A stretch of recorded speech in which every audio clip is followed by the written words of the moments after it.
네, 주님, 우리의 찬양을 주의 병에 담으소서. 찬송가 487장으로 하나님께 영광 올려드립니다.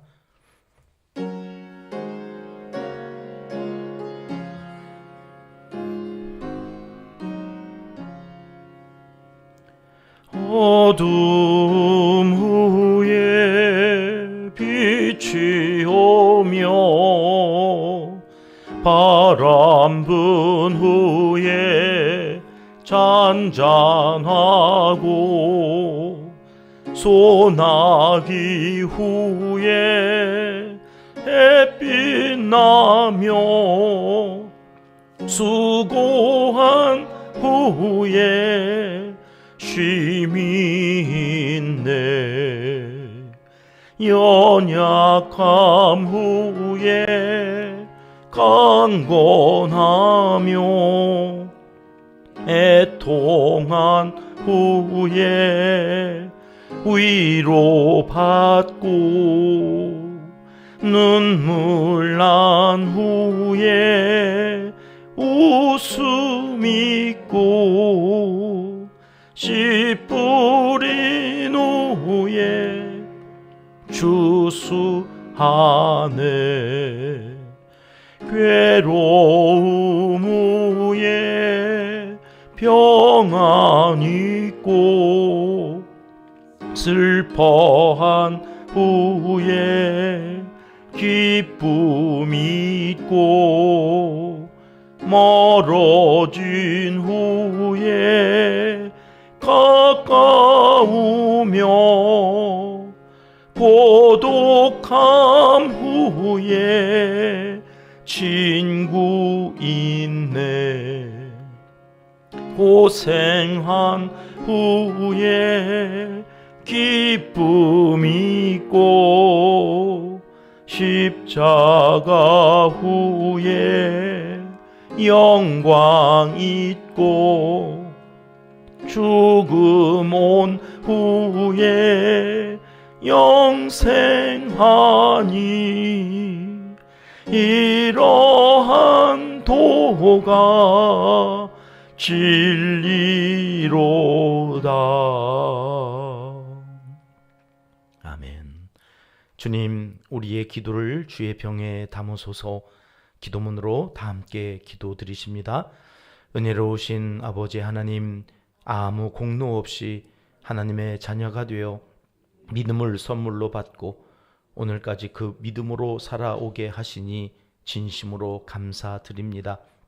때로 믿음이 흔들릴 때도 있었고 믿음이 나락으로 떨어지는 것 같은 위기도 있었지만 여기 은평에서 기도해 주시는 목사님이 계시고 믿음의 동역자들이 계셔서 한결같은 믿음으로 기도하는 자리 빼앗기지 않고 그 자리 지켜가게 하신 은혜 거듭 감사와 찬송을 올려드립니다. 사랑하는 아들을 아끼지 아니하시고 내어주신 이가 어찌 그 아들과 함께 모든 것을 내어주시지 않겠느냐는 말씀 의지하여 오늘도 간구하고 강청하오니 우리가 드리는 기도와 소원을 기억하여 주시고 하나님의 시간표에 따라 이루어져 가는 것을 보게 하여 주옵소서. 교회를 위하여 기도합니다. 의인 목사님과 동역하시는 목사님들을 강건케 하옵소서. 당회와 각 기관과 교육부서에 속한 모든 성도님들 한 분 한 분을 기억하여 주시고 크신 능력과 지혜로 덧입혀 주셔서 주님과 동행하는 주님의 참된 제자들이 다 되게 하여 주시옵소서. 특별히 온 성도가 성전 예배를 사모하게 하시고 각자의 형편에서 최선을 다하여 예배자로 살아가도록 은총을 베풀어 주시옵소서. 오늘도 변함없는 마음으로 우리의 기도가 필요한 이들을 생각하며 기도드립니다.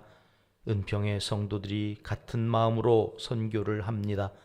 선교사님들에게 저희의 정성이 전해질 때마다 그리스도의 사랑이 전해지게 하시고 힘을 얻고 용기를 얻고 선교를 마음껏 펼쳐갈 수 있도록 천사들이 호위하여 주시고 악한 영들이 물러가게 역사하여 주시옵소서. 여전히 경제적으로 힘들어하고 환경적으로 외로움에 고통받고 있는 이웃들을 긍휼히 여겨 주시옵소서. 지진으로 인해 수없이 많은 백성을 잃은 튀르기의 시리아 국민들을 불쌍히 여겨 주시사 이 큰 슬픔을 이기고 다시 일어설 수 있는 길을 열어 주시옵소서. 하나님을 사랑하는 자, 곧 그의 뜻대로 부르심을 입은 자들에게는 모든 것이 합력하여 선을 이루어 주실 줄 믿습니다. 예수님의 이름으로 기도합니다. 아멘.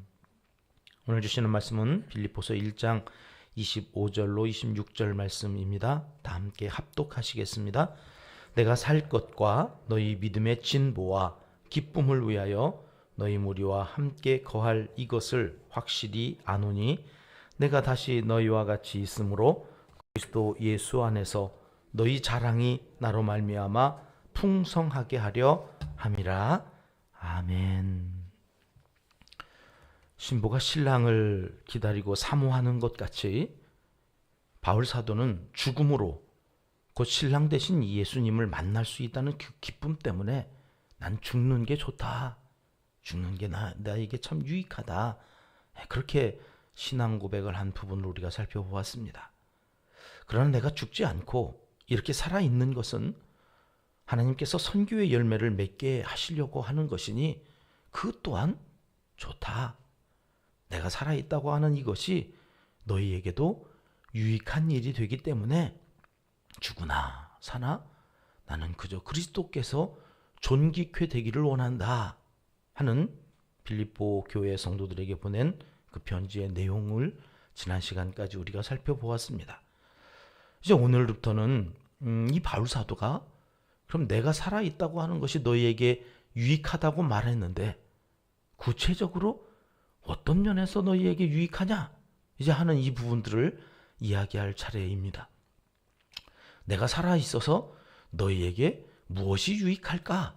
25절 말씀인데요. 내가 살 것과 너희 믿음의 진보와 기쁨을 위하여 너희 무리와 함께 거할 이것을 확실히 아노라. 어떤 유익이 있다고 말씀하느냐? 두 가지를 이야기하고 있습니다. 첫 번째가 믿음의 진보. 두 번째 또 하나는 그 믿음의 기쁨을 위하여. 이 두 가지가 내가 살아있는 것이 너희에게 유익이 된다. 이렇게 말을 하고 있는 것입니다. 예수님께서 누가복음 18장 8절에서 이렇게 말씀하신 바 있습니다. 내가 올 때에 세상에서 믿음을 찾아볼 수 있겠느냐? 믿음의 진보는커녕 믿음이 사라져서 예수님이 재림하실 때 이 세상에서는 믿음이라는 걸 찾아볼 수 없을 것 같다. 그런 걱정의 말씀이셨습니다. 그런데 오늘 바울은 뭐라고 말을 합니까? 나로 인하여 빌립보 교회 성도들이 믿음의 진보가 일어날 거다. 그러니 내가 살아있는 것이 유익하다. 이렇게 말하고 있는 것입니다. 여러분, 믿음의 진보, 믿음이 자라간다고 하는 거요. 이 믿음이 자라가는 이 과정에 대해서 정확하게 우리가 살펴보려면 이 믿음의 조상인 아브라함의 삶을 잘 이해를 하고 있어야 됩니다. 왜 믿음의 조상이냐? 믿음에 있어서는 그만큼 좋은 모델이 없기 때문입니다. 아브라함이 믿음으로 갈대아 우르를 떠날 때 말이죠. 여러분, 그 전에는 아브라함에게 믿음이 있었습니까? 없었습니까? 전승에 의하면 아브라함의 아버지 데라는 우상 신상을 만들어 파는 공장의 사장님이었습니다. 그 지역에 돈 많은 부잣집 장남이 아브라함입니다. 당시 아버지의 영향력 아래에서 있었기 때문에 아브라함도 우상 신상을 만드는 그 일에 있어서 별반 아버지와 다르지 않은 사상, 세계관을 가지고 있었을 것입니다. 어느 날 갑자기 그런 그에게 하나님이 찾아오신 겁니다. 그러니까 그 전에 갈대아 우르를 갈 바를 알지 못하고 믿음을 갖고 떠날 그 시점에 아브라함의 믿음 지수는 빵점입니다. 0에서 시작한 겁니다. 믿음이 없었는데 그 믿음이 어떻게 생겨가느냐, 그것을 보여주는 것이 아브라함의 인생입니다. 그렇게 시작되어지는 창세기 11장 하반부에서부터 12장으로 이어지는 너는 본토 친척 아비집을 떠나라. 너를 복으로 삼겠다. 복의 근원이 되게 하겠다. 이 시점에서 0점. 그로부터 창세기 22장에 오면 100세에 얻은 아들 이삭을 바치라. 두말하지 않고 모리아에 있는 한 산에 가서 바칠 그때에 하나님께서 뭐라고 그러십니까? 이제야 네가 나를 경외하는 줄을 알겠다. 믿음 지수 100점. 12장에서부터 22장까지 오는 그 믿음의 진보를 이루어서 0점짜리 믿음에서 100점짜리 믿음의 사람이 되어져가는 과정을 우리가 정확하게 이해한다면, 여러분, 이 믿음이라고 하는 것이 어떻게 진보되어지느냐? 시간이 흐름에 따라서 상승 곡선을 그어가는데 직선으로 이렇게 올라가지 않는다는 거예요.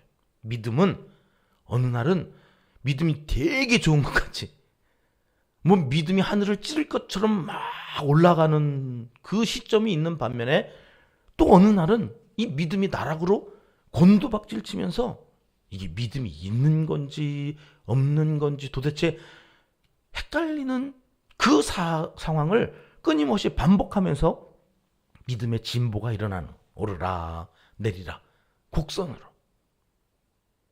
그렇지 않습니까? 뭐 아내를 거짓말해가지고 팔아먹기도 하고, 가지 말아야 되는 길로 가기도 하고.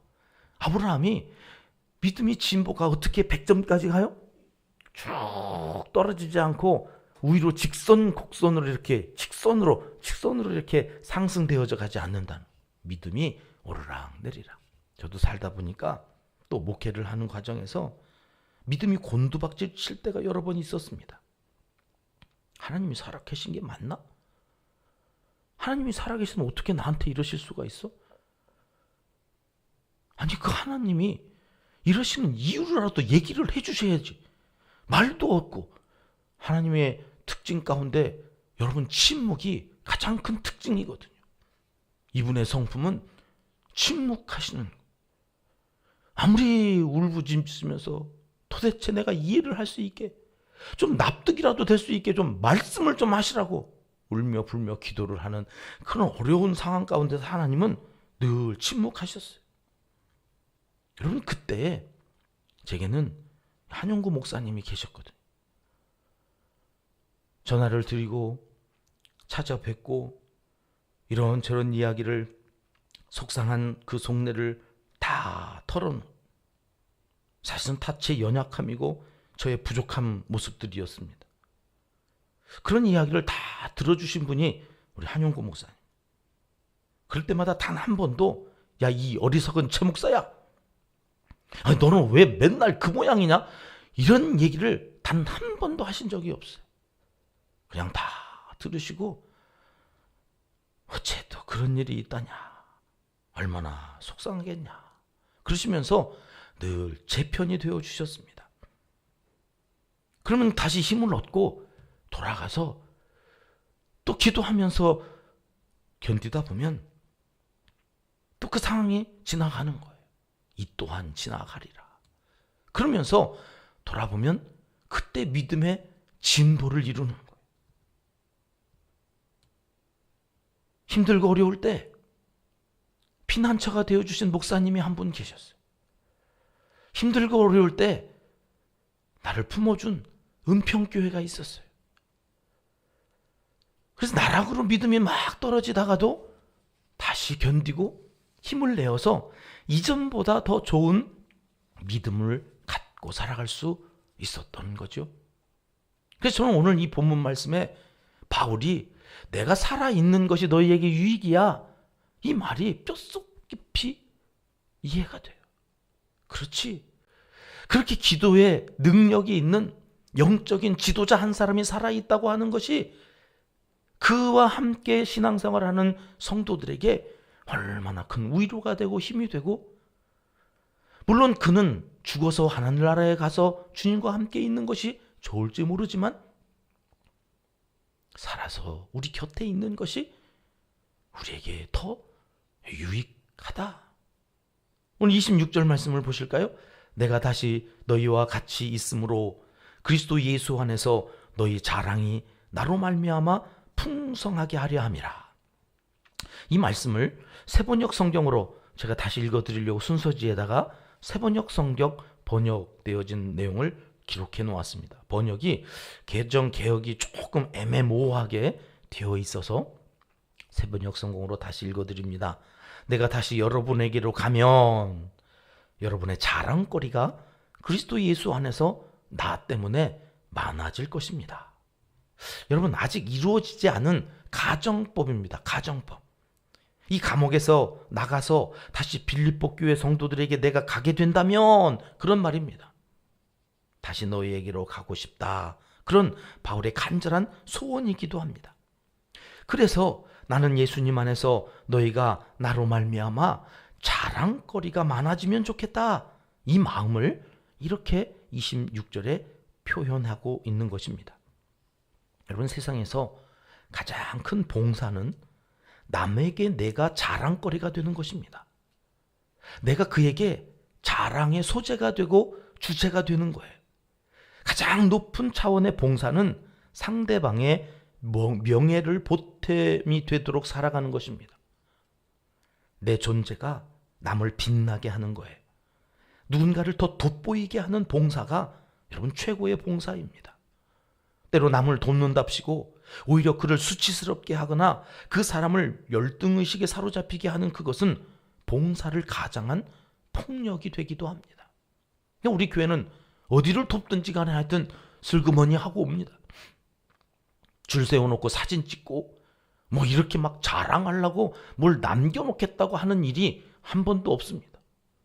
어떻게 그쪽에서 이제 막 사진을 찍자고 막 그래서 신문에도 막 내고 요즘 그런 일들이 있어서 우리 목사님 깜짝 놀라시기도 합니다만 우리의 본의는 아닙니다. 여러분, 내가 그저 나의 수고, 나의 이 희생, 나의 이 헌신을 통해서 다른 사람들이 좀 더 돋보이면 그것으로 족하다. 그로 인하여서 믿음의 진보가 일어나고 그 믿음의 진보로 생겨지는 그 기쁨이 충만해진다면 그것으로 그리스도인으로서 오늘도 성공적인 삶을 잘 살아낸 것이다. 누가 알아주든지 말든지. 그래서 바울은 오늘 내가 살아있는 것이 이런 유익 때문에 나는 좋다. 이렇게 고백을 하고 있는 것입니다. 사랑하는 은평가족 여러분, 모름지기 그리스도인이란 이렇게 살아야 한다는 것이죠. 내 안에 그리스도께서 살아 계시기 때문에 그렇습니다. 주일 예배일 때 우리 목사님을 통해서 우리가 성전이라 그렇게 가르쳐 주시지 않으셨습니까? 성전인 우리가 오늘 하루 살아 있어야 될 이유 있다면 그것은 나 때문에 누군가 믿음의 진보가 일어나고 나 때문에 기쁨이 더 충만하여지고 나로 인하여서 자랑거리가 더 풍성하여지는 그 아름다운 열매를 맺게 하시려고 오늘 하루 또 생명을 연장시켜 주신 것이다. 바울의 이 고백이 우리의 고백이 되도록 기도하고 나아가셔서 그런 아름다운 인생을 살아가시기를 하나님은 이 시간 간절히 원하시고 계십니다. 기도하시겠습니다. 하나님 아버지, 오늘도 은평에서 기도하고 은평에서 말씀을 듣고 믿음의 진보가 일어나며 믿음의 기쁨이 충만하게 하시니 감사드립니다. 나로 인해 믿음의 사람들이 자랑거리가 풍성한 하루를 살아가게 하여 주시옵소서. 나 때문에 믿음의 진보와 기쁨이 넘쳐나는 우리 은평교회가 되게 하여 주시옵소서. 그렇게 살도록 오늘도 내 마음에 성령이 충만하게 채워지기를 기도하고 나아가오니 하나님 우리와 이 하루도 동행하여 주시옵소서. 예수님의 이름으로 기도드리옵나이다. 아멘. 주님 가르쳐 주신 기도입니다. 하늘에 계신 우리 아버지, 아버지의 이름을 거룩하게 하시며 아버지의 나라가 오게 하시며 아버지의 뜻이 하늘에서와 같이 땅에서도 이루어지게 하소서. 오늘 우리에게 일용할 양식을 주시고 우리가 우리에게 잘못한 사람을 용서하여 준 것 같이 우리 죄를 용서하여 주시고 우리를 시험에 빠지지 않게 하시고 악에서 구하소서. 나라와 권능과 영광이 영원히 아버지의 것입니다. 아멘. 자유롭게 기도하시겠습니다.